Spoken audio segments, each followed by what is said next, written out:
Hey, what's up mga kaballers? Maligayang pagbabalik sa aking channel. Halina't pag-usapan natin ang balita patungkol sa nasobrahan nga daw mga kaballers sa yabang ang New York Knicks. At ang balita naman patungkol sa nagpaparamdam na nga daw mga kaballers si Giannis Antetokounmpo sa Golden State Warriors. Tara na't pag-usapan natin yan dito sa Basketball Hot Shots.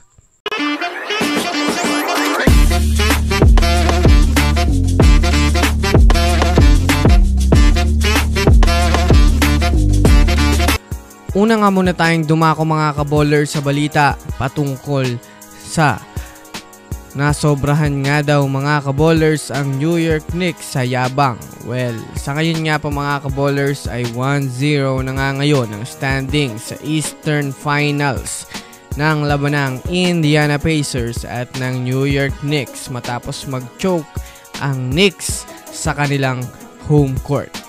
Maganda nga sana mga kaballers ang naging laro ng New York Knicks, ngunit hindi nga po ito naging matagumpay matapos magawa ngang maisahan ni Tyrese Haliburton ang panalo na sanang New York Knicks na naipush pa sa overtime.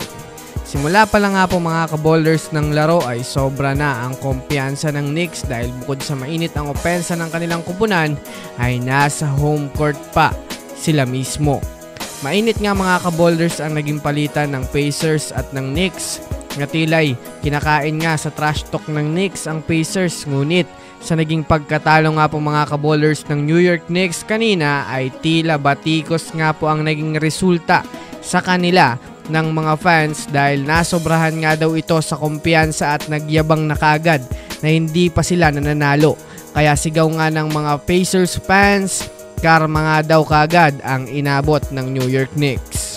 Para sa kaalaman ng lahat sa mga gustong makapanood mga kaballers at masubaybayan ng mga teams na kanilang gustong magkampiyon ngayong season ay maaaring bisitahin nyo lang mga kaballers ang FB page ng Keropi PH at i-message kung gusto nyong mag-avail ng NBA League Pass sa halagang 300 pesos ay di nyo na kailangan umasa sa mga live streamers para makapanood ang mga laro. Again, one-time payment, pwedeng makapanood ng live games until finals na yan mga kaballers at ilalagay ko sa comment section ng link. Samantala, dumako naman tayo mga kaballers sa balita patungkol sa nagpaparamdam na nga daw mga kaballers si Giannis Antetokounmpo sa Golden State Warriors. Well, sa kabila nga po ng mainit na trade rumors ng Warriors kay Giannis Antetokounmpo ay marami na ang naniniwala ng mga analyst na mukhang matutuloy na nga mga kaballers ang inaasahan na duo ni Stephen Curry at Giannis sa susunod na season. Para nga sa kaalaman ng lahat, spotted na nga po mga kaballers si Giannis Antetokounmpo na nasa San Francisco matapos dumalo sa Google na siya namang sponsor niya sa NBA. Kaya naman kaagad nga ito mga kaballers pinag-uusapan ngayon sa mundo ng NBA na unti-unti na nga daw itong nagpaparamdam na maaari na nga siyang pumunta sa Warriors dahil na rin naman sa paunti-unti na nga nitong pagsorpresa sa mga fans sa pamamaraan na pagpunta sa mismong lugar ng Golden State Warriors. Alam naman nga natin na si Giannis Antetokounmpo ang number 1 target ng Golden State Warriors sa darating na off-season dahil sa gagawing trade.